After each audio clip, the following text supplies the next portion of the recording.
tardes a todas y todos. Muchas gracias por estar aquí una vez más.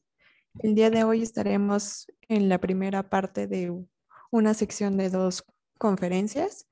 Será dada por Carla Patricia Casarrosas, quien ya estuvo impartiendo una plática en el mes de abril. Y Carla es una estudiante del último semestre de la licenciatura en neurociencias. Actualmente se encuentra trabajando en un proyecto sobre el análisis de la actividad neuronal en la corteza visual de un modelo murino de autismo en el laboratorio de la doctora Yasmín Ramiro Cortés. Carla, te cedo la palabra. Bienvenidos. Bueno, ok, pues qué gusto estar aquí, entonces vamos a empezar, ¿no? Eh, un poco presentarles de lo que vamos a hablar. Primero vamos a hacer un reconocimiento de las identidades de la diversidad sexual. Luego vamos a hablar del sexo como categoría biológica. Luego de homosexualidad en humanos. Y finalmente hablaremos un poquito del estudio de la diversidad sexual.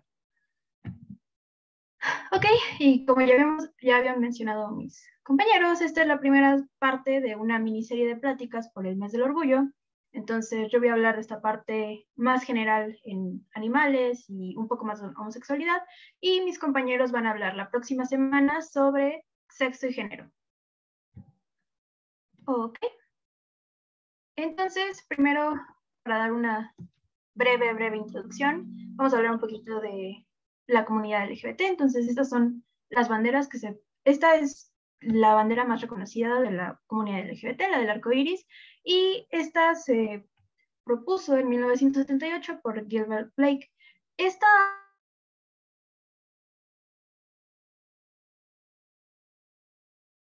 una de las versiones más actuales es esta, que es la bandera del progreso, que incluye a la bandera que pues, ya conocíamos, pero se le añaden estas líneas que representan la inclusión de las personas de color en la comunidad, así como de las identidades transgénero.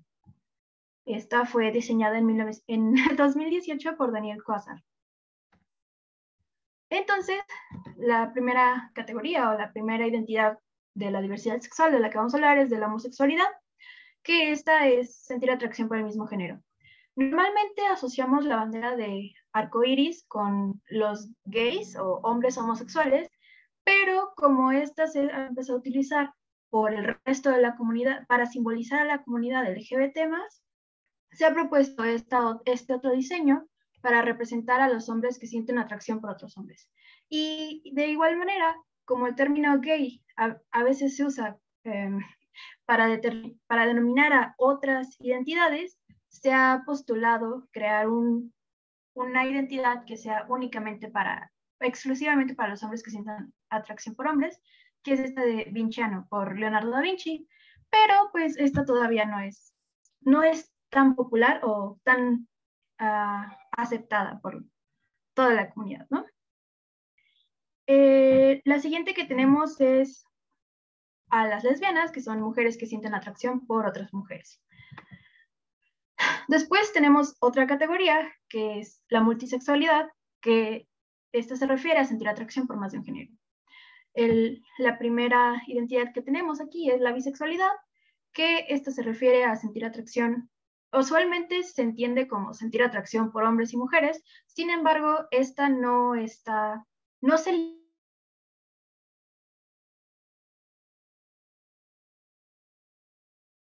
y hay muchas definiciones y cada quien puede crear su propia definición sobre bisexual, entonces este es un término bastante amplio que se puede utilizar de muchas formas por diferentes personas. Después tenemos a la pansexualidad.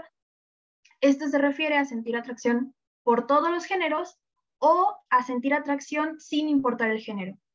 Después está la polisexualidad, que es sentir atracción de más de un género, pero no por todos. Esto significa que hay algunos géneros en específico por los que no se siente atracción.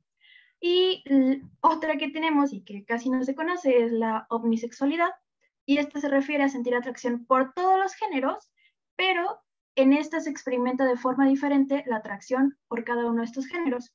Por eso esa es la pequeña diferencia con la pansexualidad. Después tenemos el espectro asexual, que este se refiere a no experimentar una atracción sexual como tal la sexualidad. También tenemos a la demisexualidad, que esta significa que solamente se desarrolla una atracción sexual después de que se presentan una conexión emocional con la persona.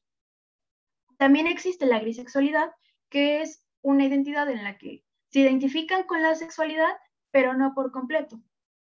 Entonces, igualmente este es un espectro y hay muchas otras identidades dentro de esta categoría.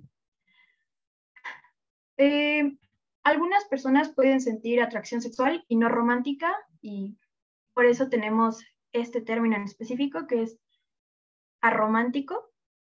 Pues es simplemente que no sienten una atracción romántica. En general, todas las identidades que mencioné con anterioridad se da por entendido que implican tanto la atracción sexual como la atracción romántica, pero en caso de que no sea así, se pueden usar los mismos sufijos, los mismos prefijos para indicarlo. Por ejemplo, una persona puede ser heterosexual y panromántica, o homosexual y birromántica. Entonces se pueden hacer estas varias combinaciones. También tenemos lo que se conoce como el poliamor, que en sí no es una orientación sexual, pero es una forma en la que se establecen estas relaciones. El poliamor se refiere a establecer relaciones sexoafectivas con más de una persona. Ahora vamos a hablar de las identidades de género. Tenemos primero las personas transgénero, que simplemente se refieren a no identificarse con el género que se le fue asignado al nacer. Esto incluye, sí, a hombres y mujeres trans, pero también puede incluir a personas no binarias, género fluido y todas estas otras variedades diferentes de la identidad de género. Pero no siempre se usa la palabra trans para referirse a estas otras identidades.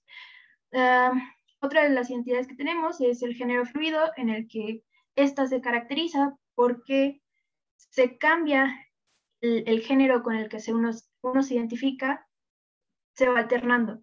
Y estos periodos de tiempo en los que uno se identifica con un género u otro pueden durar desde horas, días, hasta años. Entonces, es otra categoría muy interesante. Tenemos también a las personas intersex, que esto se refiere a que presentan características sexuales, tanto masculinas como femeninas. Y también tenemos a los no binarios, que pues no se identifican ni con lo masculino ni lo femenino. Puede ser algo intermedio o algo completamente diferente.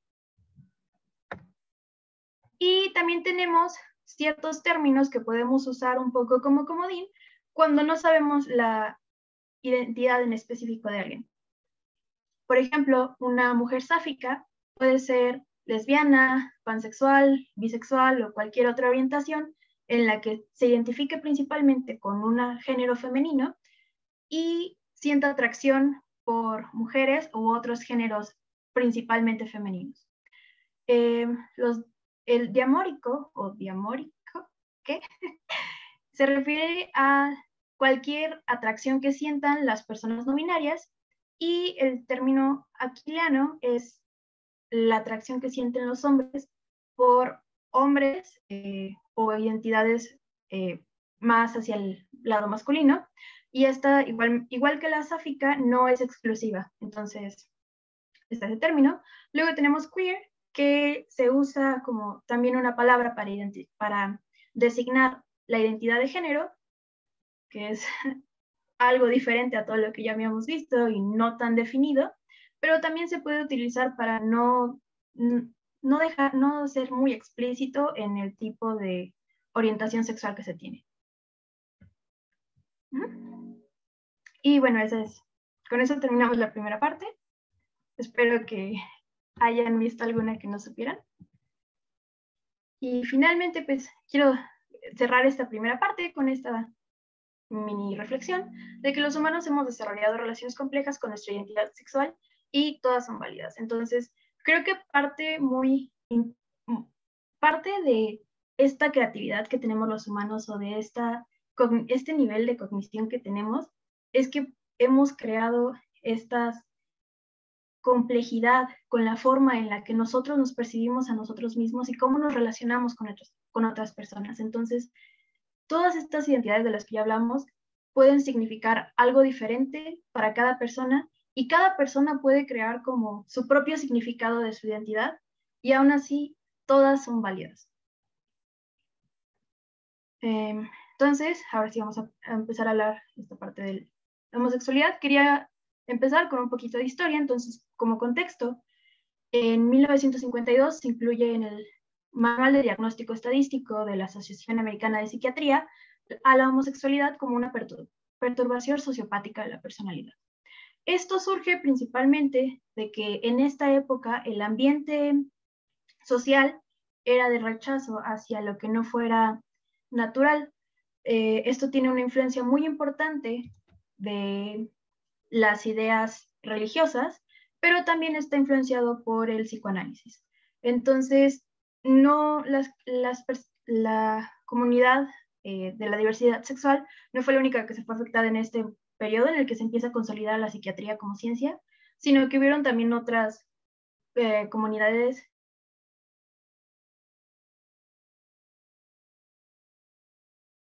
¿No?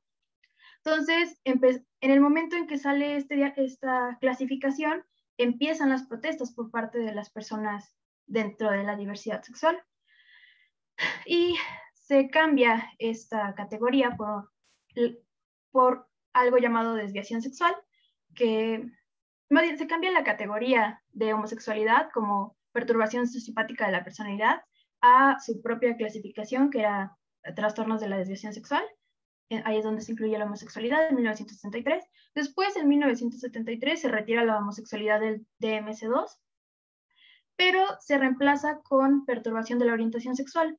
Esto se refiere a que las personas podían sentir mucha angustia por su orientación sexual. Eso significa que no estaban a gusto con su orientación sexual y la versión idealizada que tenían de sí mismas no coincide con la orientación sexual que presentaban. Entonces, en 1980 sale el DSM-3 y se cambia el nombre por orientación sexual egodistónica, que es básicamente lo mismo, que no coincide la orientación sexual con la de tu persona idealizada. Y esto se hizo principalmente, y parece que está bien, pero cuando introducen estas dos categorías, dan pie a que se haga, a que exista el mercado para las terapias de conversión y sean justificables las terapias de conversión, con la idea de tratar estos trastornos mentales. Y finalmente, en 1987 se retira por completo del DSM. La versión internacional que emite la OMS va en su versión 10 y todavía incluye la orientación sexual egodistónica dentro del listado de trastornos. Para la versión 11 se retira, sin embargo, esa va a entrar en vigor hasta el 2022. Entonces, pues esta fue una época como de mucho debate. Por un lado teníamos la postura de que era una enfermedad porque era algo anormal y antinatural, y esto se basaba principalmente en esta idea de que los comportamientos sexuales que no tienen como fin procrear eran un tipo de psicopatología. Esto también incluía la masturbación, por ejemplo. Y retomando esta parte de las ideas del psicoanálisis, Freud creía que la homosexualidad se presentaba cuando había un problema de la maduración sexual.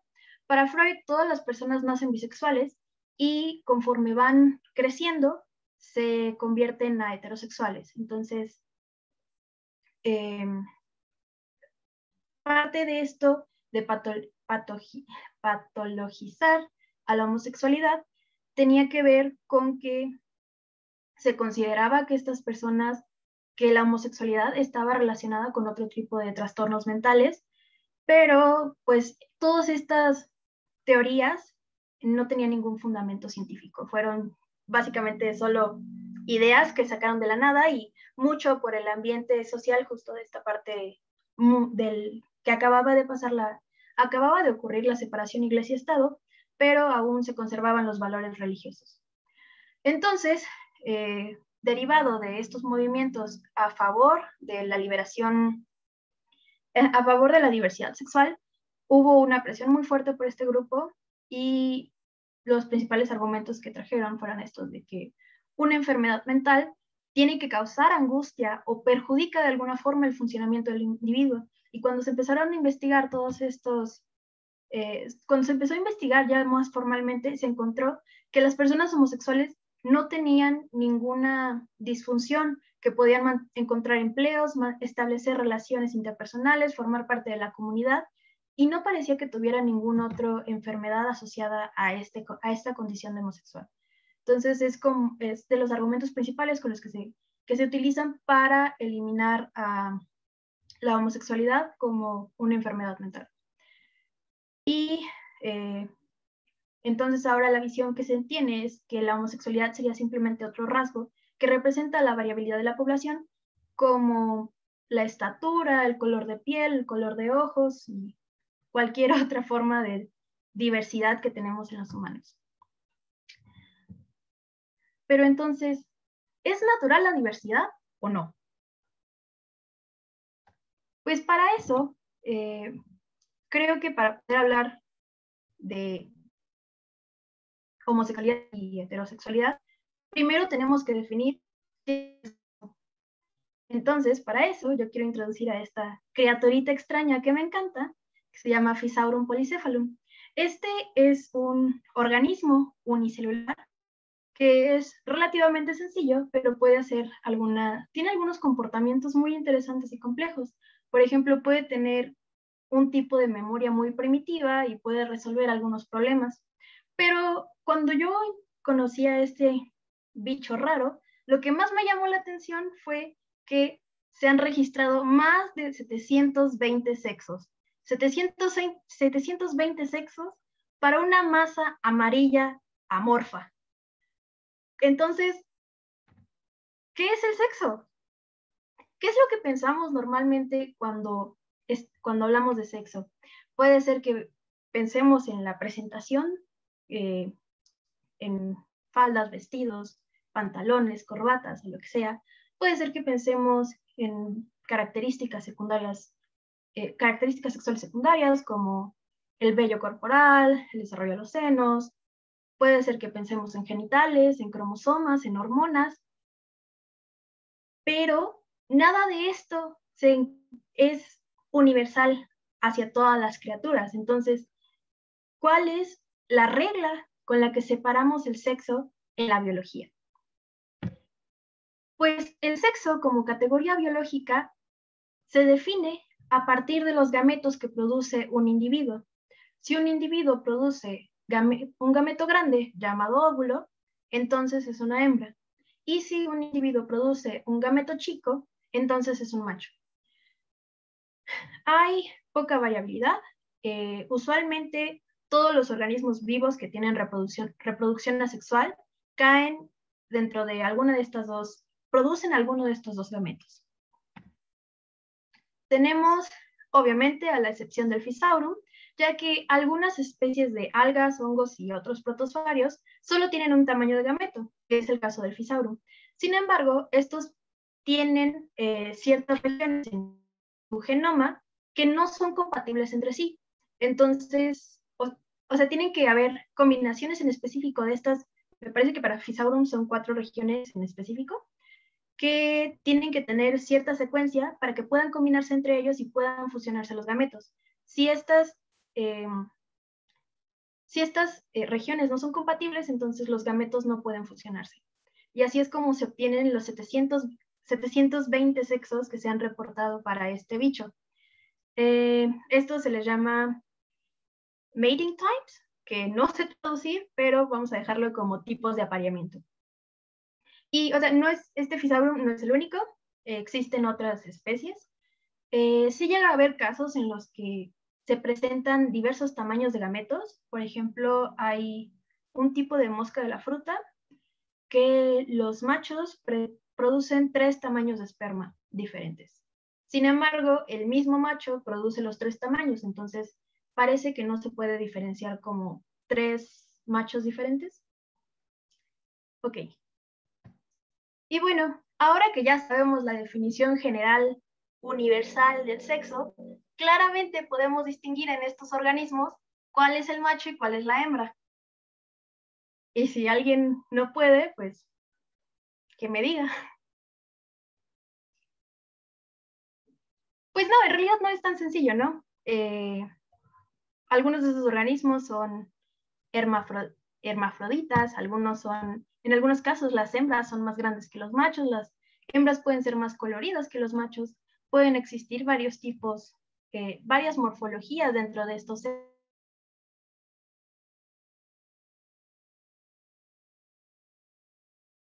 de estos gametos. Tenemos predominantemente una cualidad binaria. Esta no siempre se refleja en los cuerpos de estos organismos. Ahora voy a hablar de varias cosas. Ay, no carga la imagen, qué triste. Creo. Entonces, la primera de estas condiciones en que no se obedece tal cual esta cualidad binaria es el hermafroditismo, que se refiere a la presencia de aparatos reproductivos, tanto femeninos como masculinos. Y algo muy importante aquí es que ambos aparatos son funcionales. Eso quiere decir que los organismos que presentan esta característica pueden fecundarse a sí mismos o pueden copular ya sea con machos o con hembras, en el caso de que existieran especies, ¿no? Usualmente lo que es más común es encontrar, en estos casos en que se presenta hermafroditismo, es encontrar un organismo hermafrodita y un macho. Y aquí tenía un caracolito que era un ejemplo, pero existen varias especies que presentan esta condición. Algo interesante aquí es que en mamíferos no se puede hablar de hermafroditas. Hasta ahora no se ha encontrado ningún mamífero que produzca en verdad estos dos tipos de gametos y pueda fecundarse a sí mismo. Pero hay algunas condiciones que se acercan. Entonces, la siguiente cualidad que no entra dentro de estas categorías binarias es la intersexualidad, que es la presencia de caracteres tanto femeninos como masculinos, y en medicina se le conoce como trastornos de la diferenciación sexual. De nuevo, si es una enfermedad o si es parte de la diversidad normal, es algo que tenemos que se sigue discutiendo. Hay muchos ejemplos de animales intersexuales. Podemos encontrar osos, estos venados y muchísimas formas de venados, canguros, cetáceos. Bueno, los cetáceos incluyen ballenas, no incluyen delfines. Entonces, en delfines también. Y son muchísimas las especies que presentan estos, también mucho en aves. Ok, entonces este es uno de los ejemplos que lo que pasa en estas especies es que tenemos machos que presentan no solo sus cuernos tienen una especie de capa peludita que normalmente solo está en las versiones inmaduras del individuo, pero estos lo conservan toda la vida. Sin embargo, también se dan los casos en que las hembras presentan estos, no se llaman cuernos, bueno, pueden encontrarse en hembras también, ¿no?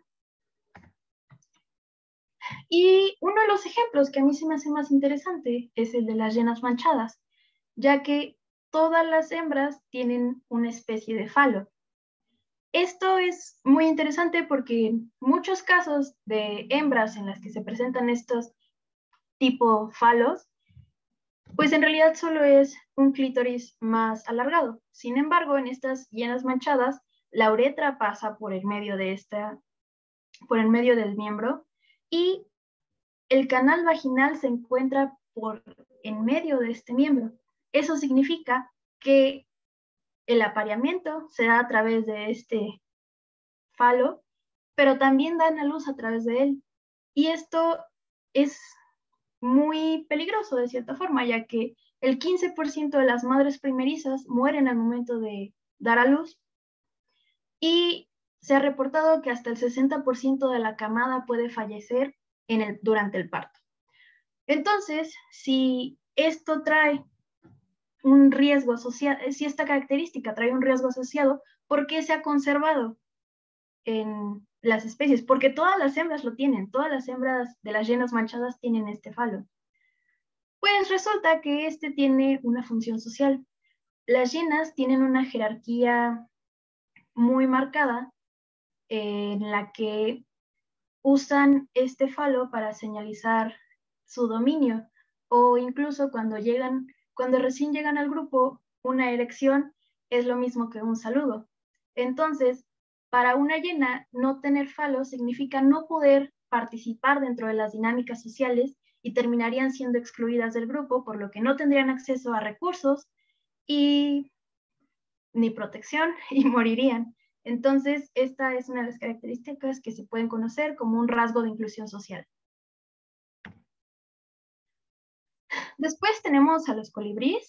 Este es un ejemplo interesante, ya que en este tipo de colibríes solamente los machos tienen esta coloración estas plumas con colores llamativos en la parte del cuello o de la garganta. Sin embargo, se han encontrado hembras que presentan estas mismas plumas de colores. Parte de lo que se especula sobre la función de estas plumas de colores es que podrían ser un tipo de señalización para evitar a los machos de cierta forma. Entonces, este es uno de los ejemplos en los que mejor se tiene registrado cuántas especies se presentan estas hembras con características masculinas y machos con características femeninas. Entonces, en un estudio donde se registraron 42 especies, esto no fue en animales vivos, fue en muestras que tenían recolectadas en un museo. Se encontraron que 7 de estas especies presentan tanto machos con características femeninas, que sería la ausencia de este color, y también el largo del pico cambia según el sexo, y hembras masculinas. En 9 especies se encontraron únicamente machos femeninos y en 2 especies se encontraron únicamente hembras femeninas. Algo muy interesante aquí es que no es solamente esta diferencia, no se queda solamente a nivel corporal, sino que también lo podemos ver en el comportamiento, ya que las hembras que presentan además estos picos más largos, como los de los machos, tienen un mayor nivel de agresividad. Y por el otro lado, los machos que presentan picos más cortos muestran una agresividad disminuida. Si bien no podemos hablar de género en animales, porque el género es una construcción social que surge a partir de la reflexión, podemos decir que existen ciertas características o cualidades que son más comunes en un sexo que en otro. Algunas de estas características pueden ser a nivel corporal, que en uno de los sexos se presente un mayor tamaño, más colores y alguna otra característica que en este momento no se me ocurre, pero también se tienen diferentes roles durante la copulación, durante el cortejo, y hay un diferente nivel de involucramiento en el cuidado de las crías. Estas difieren mucho entre especies, pero para una sola especie normalmente encontramos que hay características que definen o que se asocian, que estas características son consistentes entre los machos y entre las hembras. O sea, consistentes entre los machos sus características y entre las hembras sus características. Pero si tuviéramos un individuo que produce cierto tipo de gametos, pero tuvieran diferente comportamiento, ¿podríamos estar hablando de diferentes géneros en animales? Podría ser una forma de interpretar. Uno de los ejemplos más interesantes es la mojarra de oreja azul, en el que se encuentran 3 versiones de macho, que si queremos podríamos decirle 3 géneros. Tenemos a los machos grandes que viven 8 años y miden 17 centímetros. Estos son dominantes. Tenemos a los machos medianos que miden 10 centímetros, viven 4 años y su morfología es muy parecida a la de las hembras con estas líneas verticales. También tenemos otro tipo de machos que son los machos chicos que miden 7 centímetros y viven 3 años. Y finalmente las hembras miden 12 centímetros y viven aproximadamente 6 años.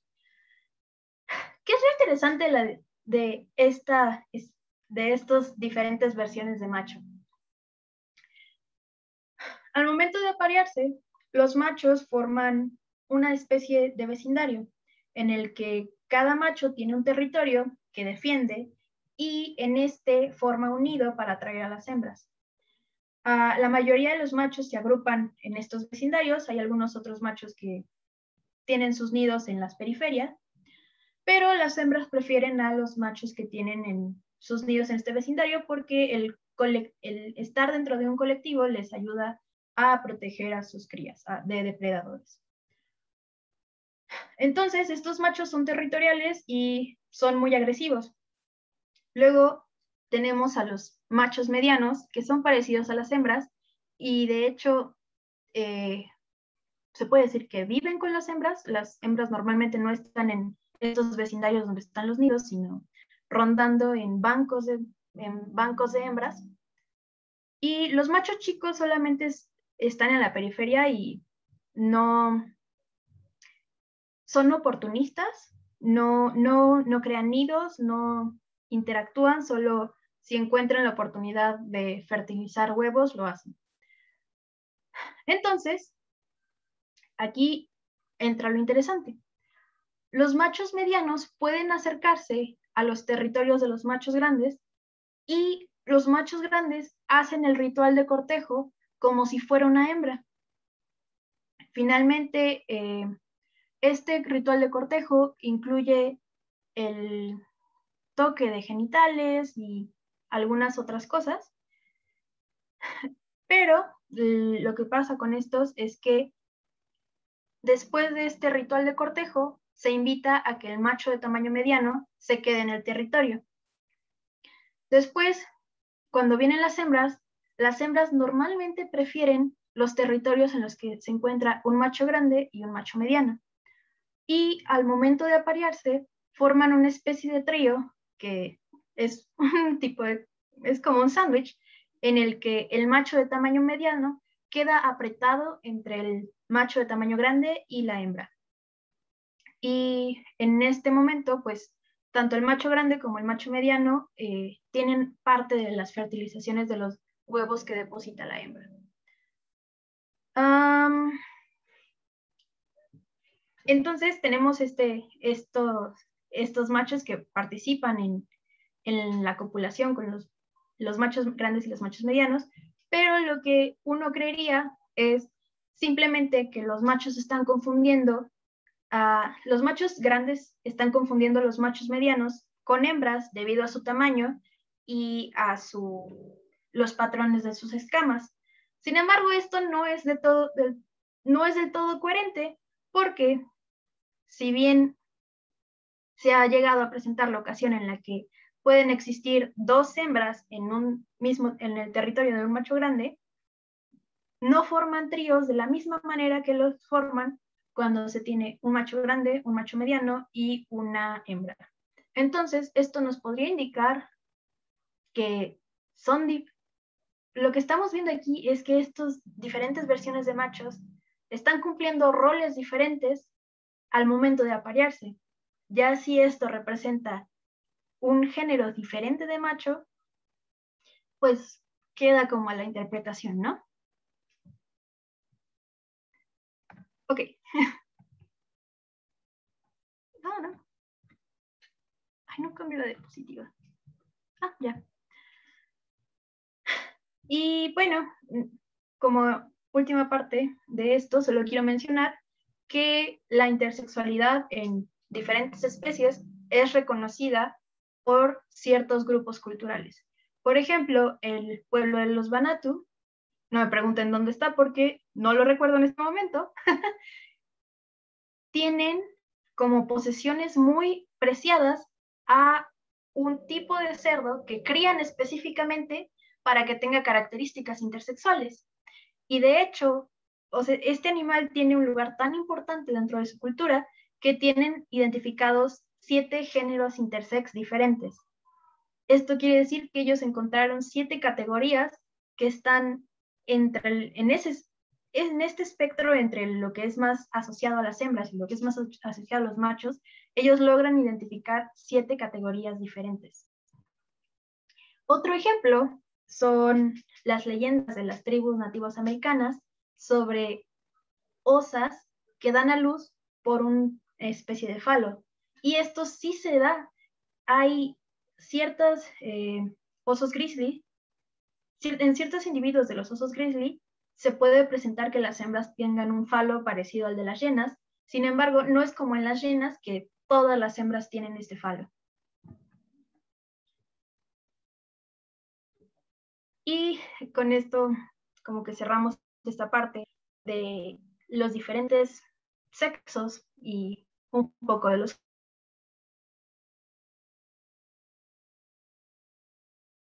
No dice y jamás ha dicho que solamente existan 2 sexos. Ahora, ¿cómo se relacionan estos sexos entre sí? Pues se ha observado que existen al menos 300 especies de vertebrados en las que se ha registrado algún grado de comportamiento homosexual. Este comportamiento homosexual puede significar muchas cosas, ya sea desde, oh, por Dios, no tengo batería, formar parejas estables de la misma manera en que se forman parejas heterosexuales, que de nuevo, esto depende de la especie en específico, a ciertos rituales de cortejo o incluso hasta, ¿cómo se dice? Hay una disculpa, es que me estoy quedando sin batería y si no se me apaga.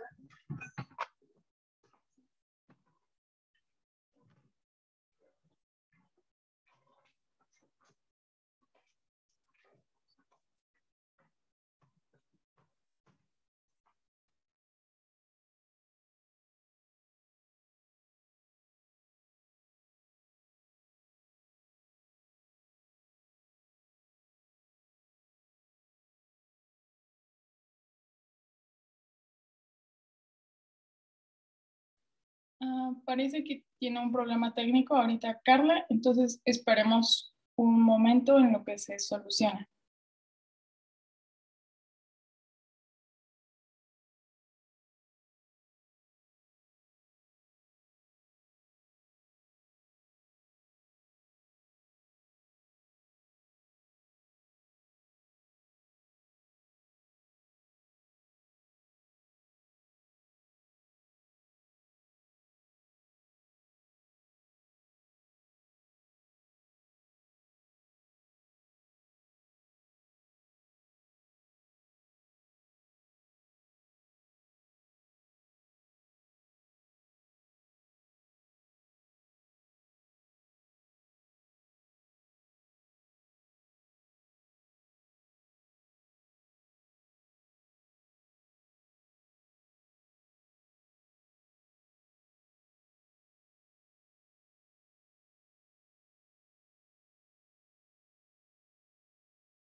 Una disculpa, ya volví.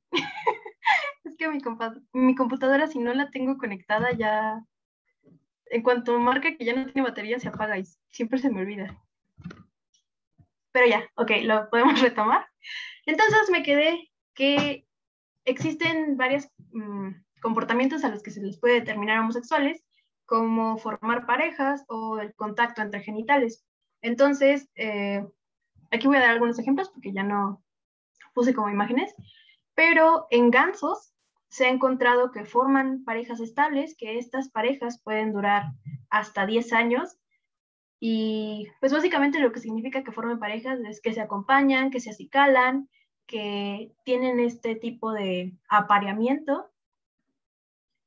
Y si en estos gansos, si una de estos individuos dentro de la pareja muere, el otro pasa por un periodo de duelo en el que pues no come, se aísla y demás. Hay otras especies que justo, además de formar estas parejas, también hay otras especies en que no es tanto formar parejas, sino es simplemente el acto de homosexualidad, el, tener relaciones sexuales, ¿no? En que haya contacto de genitales, otro tipo de estimulación y demás. Pero esto en realidad es relativamente común, se encuentra en elefantes, en delfines, en varias aves, que no me sé los nombres de las aves, pero creo que de mamíferos es de lo que más recuerdo. Entonces, a pesar de que se tiene registrado estas actividades homosexuales en diferentes animales, el único en el que se ha encontrado hasta ahora relaciones exclusivamente homosexuales es en las ovejas. En las ovejas silvestres, todos los machos tienen relaciones sexuales con otros machos. Hay solamente un periodo al año en el que las hembras son receptivas a la monta de los machos. Estas hembras y machos usualmente viven separados, y cuando es el periodo de reproducción, pues se juntan y solamente duran, me parece que 5 días, que es cuando pueden copular o aparearse entre machos y hembras. Después de estos 5 días se vuelven a separar, pero los machos siguen teniendo actividad sexual el resto del año con otros machos. Este comportamiento es interesante porque hay algunos machos afeminados que viven entre las hembras y se niegan a ser montados por otros machos. Entonces esto como que rompe completamente con los paradigmas con los que estamos asociados, y el macho feminizado es el que se niega a ser montado y no el que monta a otros machos. Entonces eso es un poquito paradójico, ¿no? Pero justamente como este es un animal que se cría con fines económicos, se ha estudiado bastante este fenómeno de homosexualidad. ¿Por qué? Porque si tú compras un carnero, así se llama carnero, no recuerdo cómo se dice el macho de las ovejas, y este resulta ser exclusivamente homosexual, pues vas a perder parte de la producción que esperabas, porque la idea era cruzarlo con las hembras, ¿no? Que finalmente pues necesitas un solo macho para varias hembras, y si tú, el único macho que tenías se rehúsa a montar a las hembras, eso significa una pérdida importante. Entonces, de este interés en tanto capitalista, es que se ha dado muchísima investigación respecto a la homosexualidad en estos animales. Básicamente lo que hacen es un proceso por el cual primero tiene como 2 etapas en la que observan a los animales y aíslan a aquellos que parecen tener como conductas homosexuales. Después se hace una prueba de preferencia sexual en la que le presentan a una hembra receptiva y a un macho. Si monta a la hembra, no pasa nada, se le considera heterosexual. Pero si monta al macho, se le considera homosexual. Y creo que se les da 2 oportunidades. Entonces, si después le vuelven a presentar un macho y a una hembra y monta otra vez al macho, ya se da por seguro que ese es un individuo homosexual. Entonces, pues lo que se ha observado en estos individuos homosexuales es que el núcleo dimórfico sexual ovino, que es un núcleo en el hipotálamo, la región del cerebro que regula las hormonas del cuerpo. Es de mayor tamaño en los machos atraídos por hembras que en los machos atraídos por machos. Entonces, este es de los pocos modelos en los animales que de forma natural presentan homosexualidad y se ha registrado o se ha indagado en cómo es su neurobiología. Los bonobos es un tipo de chimpancé que es la especie más cercana a nosotros, y en esta especie todas las hembras presentan un comportamiento lesbiano. Las hembras viven juntas, los machos son muy agresivos, entonces las hembras forman grupos muy unidos para, como de cierta forma, protegerse de los machos, pero esta es una especie en la que existe un tipo de matriarcado, ya que gracias a estas alianzas, las hembras son quienes controlan los alimentos, los recursos, cuidan a las crías y básicamente son las que dominan en esta sociedad. Estas hembras tienen una jerarquía muy clara. No lo voy a explicar. Pero también hay periodos en los que estas hembras tienen actividades sexuales con otras hembras y forman relaciones a corto plazo, ya que estas pueden durar entre un par de horas o varios días. Entonces, estas hembras se juntan y tienen contacto sexual. Pero aquí lo que es interesante es que la iniciación de este contacto sexual no se da por parte, o sea, no se busca a las hembras de mayor rango en la jerarquía de este matriarcado, sino que las hembras con mayor jerarquía son las que sirven a las hembras con menor jerarquía, y estas relaciones entre hembras no sirven para avanzar en esa jerarquía. Entonces, es un poco, queda la duda de qué es lo que está pasando en estas relaciones, ¿no? Porque finalmente no tienen un fin reproductivo, pero tampoco tienen un fin de aumentar la jerarquía. Sin embargo, son muy frecuentes. Entonces, parte de lo que se ha observado es que en estas especies el sexo puede darse por diferentes motivos, que los tenemos aquí enlistados. Por ejemplo, compartir.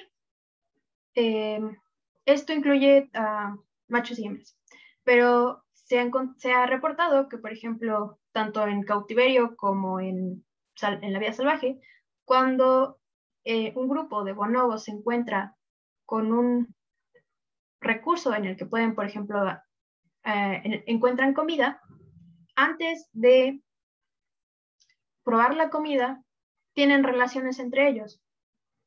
Y después de que tienen las relaciones es que comparten estos alimentos. Otra ocasión en la que hay sexo en esta especie es para reconciliarse después de una pelea. Otra de estas es para integrarse al grupo, en el que cuando una hembra llega a un grupo nuevo de estas chimpancés, igual una hembra de mayor jerarquía le da la bienvenida teniendo sexo. Y la cuarta es una muy interesante, ya que esto de formar coaliciones en las hembras se refiere justo a esta parte, a asegurar su pertenencia al grupo, que con esto se aseguran la accesibilidad de recursos y la protección de los machos ante los machos y depredadores, así como la crianza de las crías. Eso se da por parte de las hembras. Sí, pero también en los machos puede haber estas relaciones homosexuales para formar coaliciones contra machos de mayor jerarquía y de cierta forma enfrentarse a ellos. Otra cosa que se ha observado es que pueden intercambiar el sexo por favores. Por ejemplo, estos favores pueden ser, no sé, un manojo de ramas para construcción o algo por el estilo. O sea, estos sí son ejemplos, no me los estoy inventando. Entonces, pues es una forma de ver al sexo como algo que tiene valor dentro de ese sistema. Y pues finalmente la última función del sexo, y la más obvia, es la reproducción, pero esto nos está diciendo que el sexo, incluso en los animales, no tiene únicamente como fin la reproducción.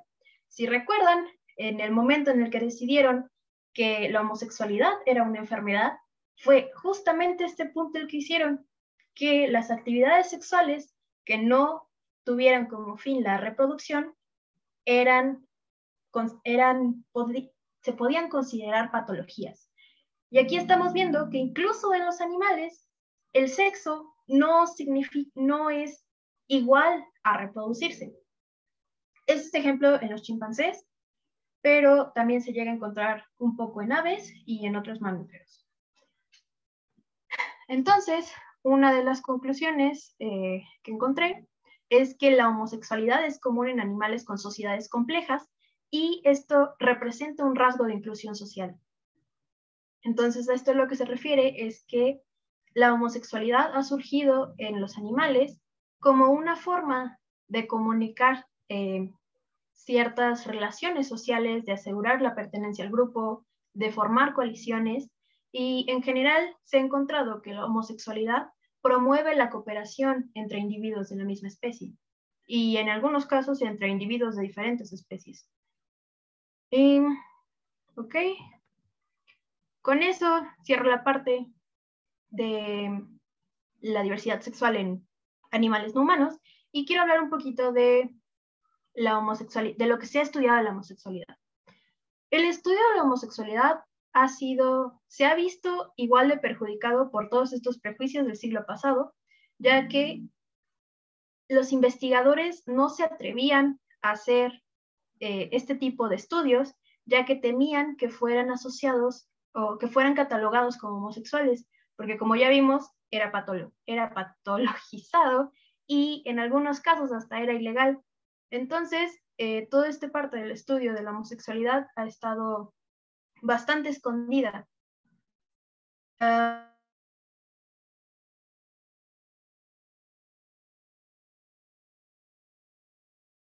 el CIMBESTAF y él trabaja con este modelo de homosexualidad. Entonces, lo que proponen en su laboratorio y lo que han demostrado es que la testosterona tiene un efecto determinante en la morfología de los núcleos sexualmente dimórficos y supraquiasmáticos en periodos críticos. En general, se ha encontrado que estos núcleos del hipotálamo, en específico del área preóptica, el núcleo sexualmente dimórfico, el supraquiasmático, el tercer núcleo intersticial del hipotálamo anterior, son diferentes entre individuos heterosexuales y homosexuales. Entonces, lo que plantea el modelo de este doctor, que utiliza un inhibidor de la enzima aromatasa, es que la testosterona actúa en estos núcleos para producir esta diferenciación. Esta testosterona no actúa en forma de testosterona, sino en forma de estradiol, por lo que se necesita esta aromatasa para convertirlo en estradiol. Si existe la testosterona, pero no está esta aromatasa, pues no puede ejercer sus efectos para esta diferenciación del cerebro. Hay otras teorías sobre cómo surge la homosexualidad. Una de estas es una teoría inmune a la que se le llama el efecto del orden de nacimiento fraternal. Esta surge de que se ha observado que es más común que los hombres homosexuales tengan muchos hermanos mayores. Entonces, parte de esta teoría es que durante el embarazo de el último hermano, que es el homosexual, hay cambios en el microambiente que hacen más probable que ese feto sea homosexual. Esto, ¿por qué es inmune? Porque han planteado que algunas madres cuerpo contra un factor ligado al cromosoma X, que este factor también estaría jugando un papel al momento de hacer esta diferenciación entre heterosexual y homosexual. También se han buscado explicaciones a nivel genético, se han hecho estudios de genoma, de genoma completo en humanos, y uno de los primeros regiones que se postaron que podría estar involucrada en este desarrollo de la homosexualidad es la región XQ28 del cromosoma X, que se cree que existirían un gen o genes que estarían predisponiendo a los hombres a la homosexualidad. En otros estudios justo de genoma, también se han asociado al cromosoma 7 y al cromosoma 8 a esta predisposición a la homosexualidad. Como tal, todavía no se encuentra un solo gen que determine la homosexualidad, pero se han planteado que también podrían haber factores epigenéticos que estuvieran regulando los niveles de testosterona o de los receptores por medio de los cuales actúan, que podrían afectar a esta parte de la diferenciación de ciertos núcleos del cerebro. Y para finalizar, solo quiero quiero mencionar algunas de las limitaciones del estudio de la diversidad sexual, que la primera es que cuando se quiere estudiar en humanos, se depende de estudios clínicos de condiciones raras con poblaciones de estudio pequeñas, como es la hiperplasia adrenal congénita. Esta es una enfermedad en la que las mujeres presentan niveles muy elevados de testosterona, y se ha encontrado que muchas de estas mujeres presentan características sexuales masculinas, pero también es más probable que presenten atracción hacia otras mujeres.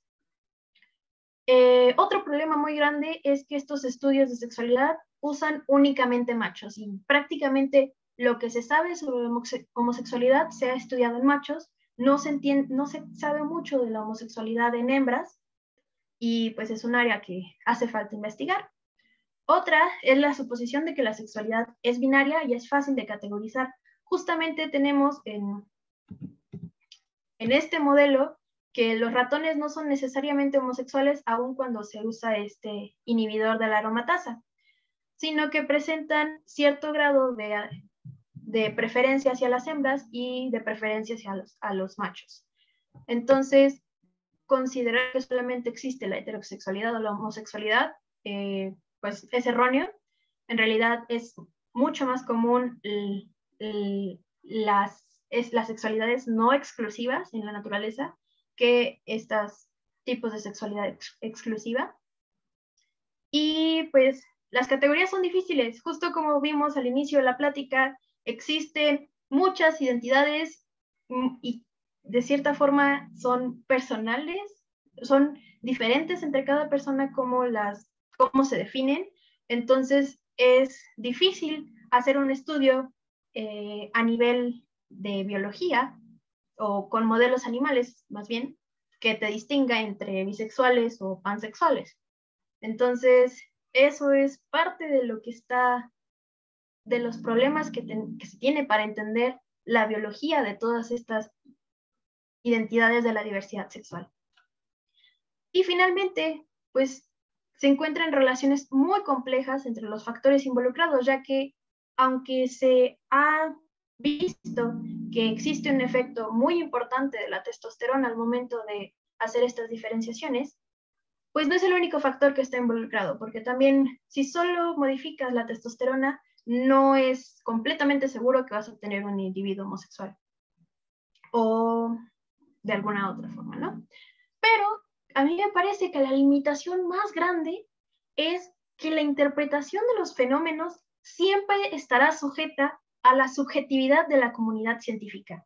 Con esto me estoy refiriendo a que, como vimos al principio, la homosexualidad se decidió como enfermedad por una comunidad científica.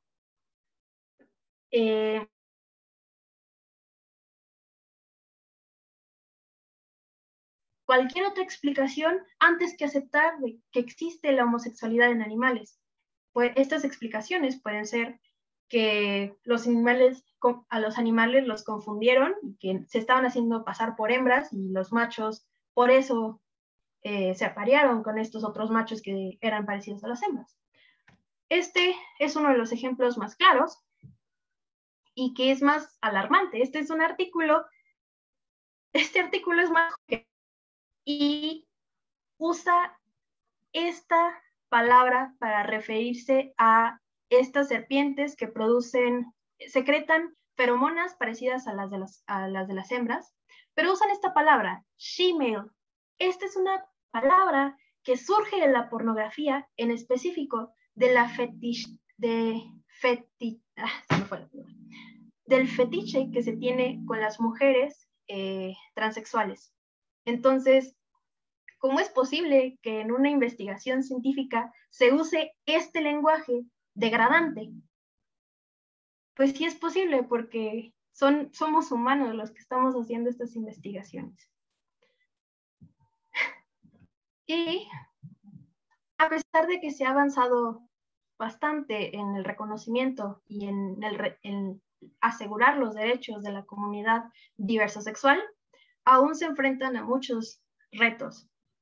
Uno de estos es el reconocimiento de las identidades. Hoy en día siguen existiendo clínicas de conversión. No sé si recuerdan, pero hace algunos meses se dio un caso de que una chica de Colima desapareció y resultó que su familia la había llevado a una clínica de conversión en Guadalajara. Hace poco vi una nota de que se habían identificado 2 centros de conversión en Morelia. Entonces todavía no se acepta por completo esta idea. Otra parte de lo que me refiero también es a las personas intersexuales, ya que muchas veces cuando nace un infante intersexual, desde ese momento se hacen cirugías para tratar de definir un sexo, siendo que en vez de aceptar esta diversidad. El matrimonio igualitario con todos los beneficios legales es otra cosa que está haciendo falta, porque a pesar de que ya es legal en muchos estados, siguen teniendo problemas para registrar a sus parejas, por ejemplo, en seguros de vida, seguros de salud y otras prestaciones en las que no se reconoce a las parejas homosexuales como parejas legítimas. El acceso a la adopción es otro problema, el acceso a la reproducción asistida y el acceso a tratamientos de transición. Entonces, todavía aunque pareciera que ya estamos cada vez más aceptando hacia esta comunidad, aún hay problemas que se tienen que atender. Y esta última parte es algo que me hace muy feliz, que cada vez estamos más representados de las diferentes identidades en televisión, en series, en películas, y no solo estamos viendo estos personajes, sino que las historias que cuentan las historias que giran alrededor de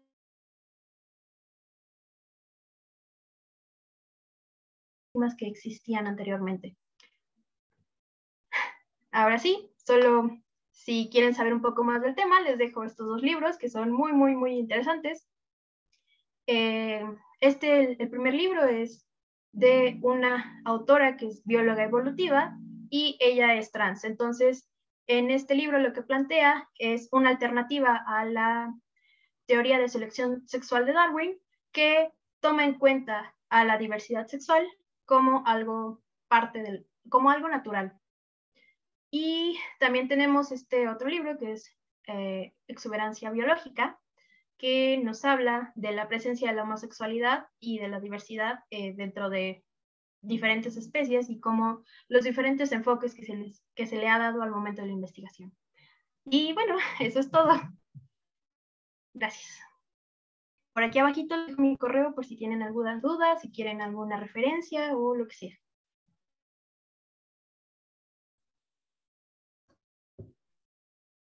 Muchas gracias, Carla, por esta interesante plática. Tenemos algunas preguntas, así que, bueno, Okay. si tienen más dudas pueden irlas dejando.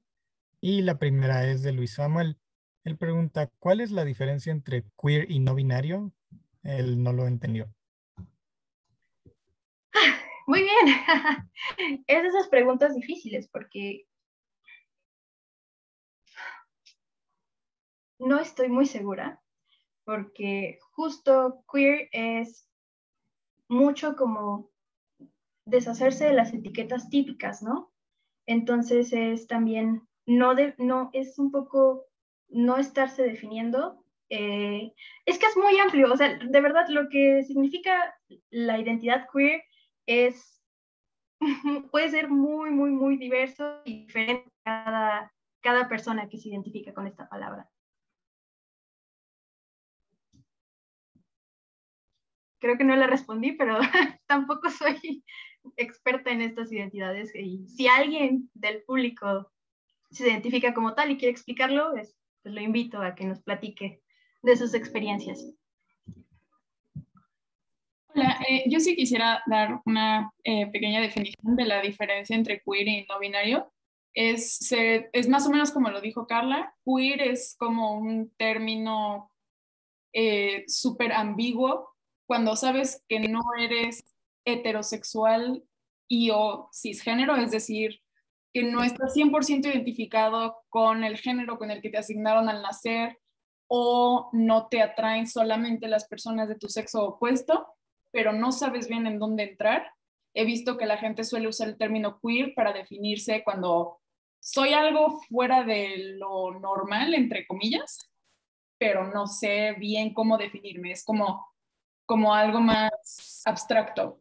En cambio, el ser una persona no binaria, eso sí es que tú ya te definiste como alguien que no se identifica dentro de la norma del femenino y masculino. Entonces, puede, igual, esto es el no binario, igual es un término que se le conoce como término paraguas, que cubre a muchos otros términos dentro del espectro no binario, como explicó Carla al inicio, que puede ser que te identificas a veces con un género, a veces con otro, no me identifico con ninguno de los dos géneros que son binarios, pues el femenino y el masculino, o me siento a veces, o sea, como que depende ahí también de cada persona, pero ahí eso, el ser no binario ya está más restringido hacia tu identificación y cómo quieres que la sociedad te trate en cuanto a las normas de género. Entonces, no sé si me expliqué, pero más o menos esa es la diferencia.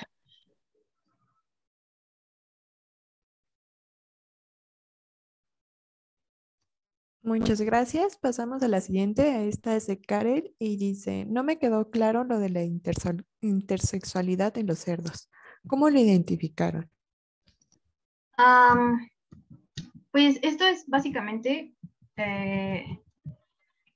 estos cerdos son cerdos que ellos están criando y digamos que tienen características diferentes. Por ejemplo, esta parte de la intersexualidad no solamente se refiere como a tener vello corporal siendo y senos, algo así, ¿no? Sino se refiere también a nivel interno, las gónadas, el útero, los genitales, son como estas diferentes características que pueden como combinarse y entonces de estas diferentes combinaciones es que ellos reconocen 7 en específico. ¿Más o menos quedó claro?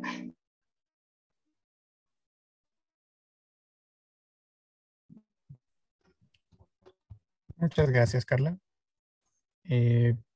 Aquí hay una pregunta de Maribel Álvaro.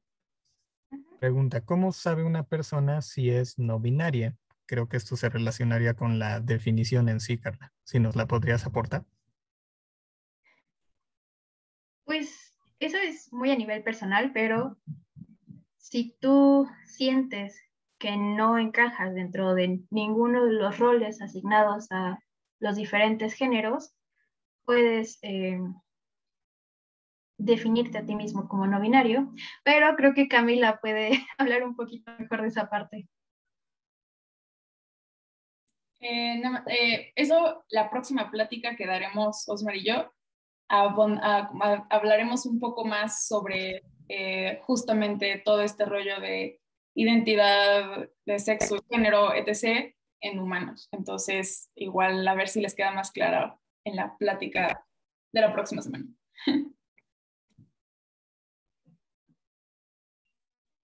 Continuando con las preguntas, tenemos una de Laura Ramos Y dice, ¿se tiene registrada información acerca de la intersexualidad o homosexualidad en insectos? Sí, sí, de hecho me acuerdo de 3 especies, pero es que mi problema es que no recuerdo los nombres en español. En inglés se llaman damselflies, que de hecho creo que sale en el póster. Dame un segundo. Si algún día llego a la primera diapositiva. Bueno, les voy platicando en lo que encuentro la diapositiva, pero en estos insectos, en insectos es más difícil, no se ha estudiado mucho, pero en estos insectos en específico tienen hembras que presentan rasgos como de macho. Esto se ve estas son las damselflies. Estos patrones como de ramita normalmente se asocian a los machos, pero en algunas especies hasta el 60% de las hembras presentan estos patrones. Otro ejemplo es la Drosophila melanogaster, que después de que copula con los machos, puede emitir feromonas asociadas a los machos, y esto también lo usa un poco como para evitar que la molesten otros machos, porque ya no es receptiva. Entonces usa estas feromonas que normalmente secretarían los machos para repeler a otros machos que pudieran estar interesados. Ah, mira, había olvidado de esta lagartija. Esta lagartija es asexual, sin embargo,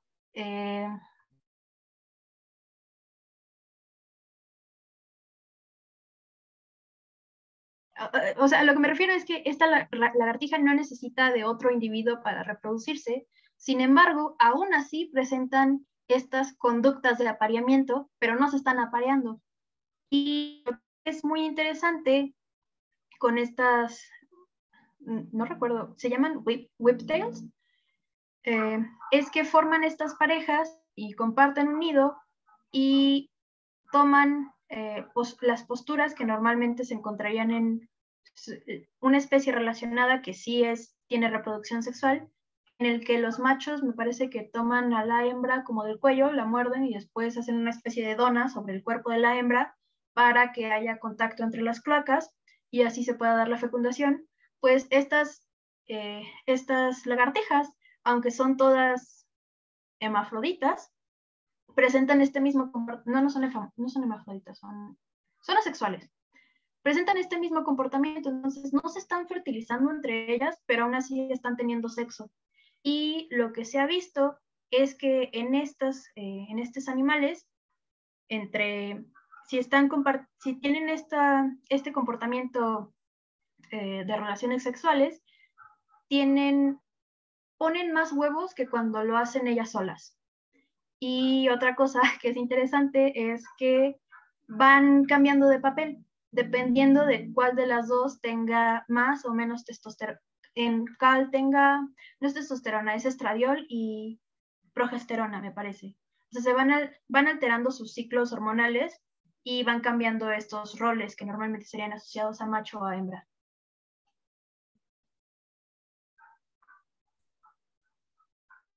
Muchas gracias por tu respuesta, Carla.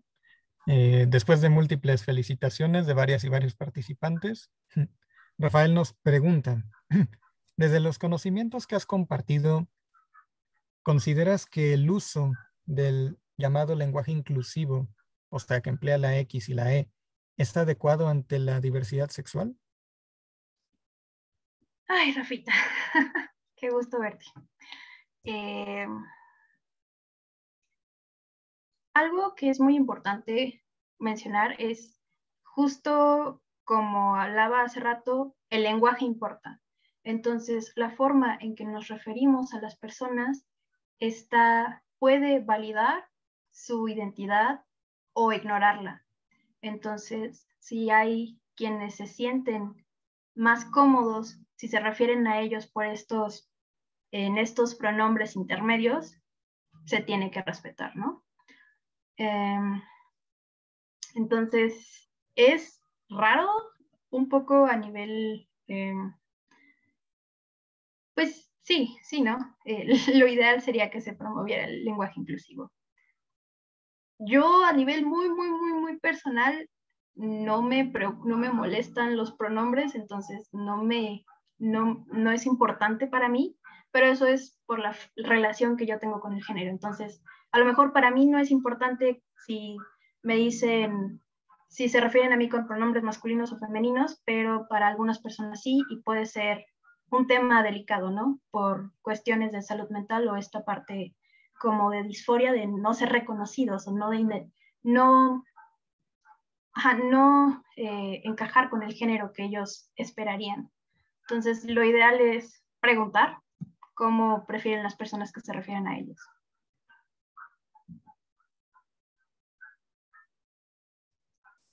Muchas gracias. Ahora te voy a leer un comentario de Vianney, que está bastante largo.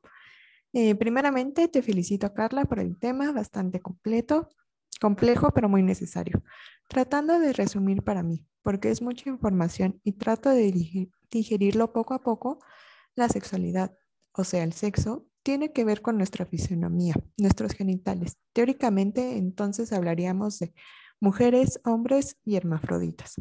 La preferencia orientación sexual es la forma en la que ejercemos nuestra sexualidad, necesidad física de los seres vivos y finalmente el género, como nos identificamos en rol en la sociedad. Esto es cierto y bueno, ella finaliza que en realidad tiene muchas más dudas, que tiene muchas más preguntas, pero que te va a mandar un correo con ellas. Sí, pues sí, es eso principalmente, ¿no? A veces como que se hace mucho esta distinción entre sexo y género, pero pues finalmente, bueno, desde mi punto de vista como neurocientífica, la mente y el cuerpo es uno, entonces todo lo relacionado con la mente, con la identidad que nosotros estamos pensando conscientemente, también tiene su origen en el cerebro. Y también, de esta forma, también se estaría relacionando a la biología. Pero esta relación es más difusa y más difícil de entender justo por la complejidad de nuestros cerebros. Entonces, puedes verlo como estas partes diferentes, ¿no? En específico, que el género es más esta construcción abstracta y social, y que el sexo ya es un poco más a nivel corporal, pero al final todo es parte de lo mismo. Y, o sea, todo tiene un origen común que es los órganos y la parte orgánica. Ajá. Y sí, la preferencia sexual se refiere bueno, la orientación se refiere a la preferencia sexual. O sea, con quién quieres formar estas relaciones sexoafectivas, que están presentes como una necesidad en la mayoría de los humanos, pero también hay personas que no tienen esta necesidad.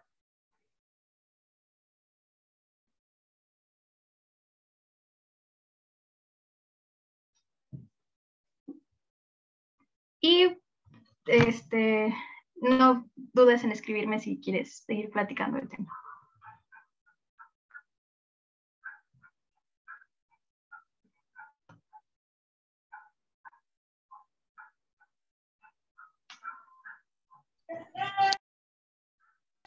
Pues muchas gracias, Carla, por tan interesante plática. Creo que tanto a nosotros como al público en general les gustó. Y los invitamos a que escuchen la próxima plática a cargo de Camila y de Osmar. Próximamente los van a conocer, que tocarán una parte más neurocientífica, por así decirlo. Y bueno, muchas gracias. Hasta luego. Bueno, gracias a ustedes y cualquier duda por ahí andamos. Recuerden que esta plática se quedará tanto en el Facebook como en el canal de Lo Neuro de las Cosas y cualquier duda, igual el correo tanto de nosotros como el de Carla se los estaremos compartiendo. Muchas gracias. Hasta luego.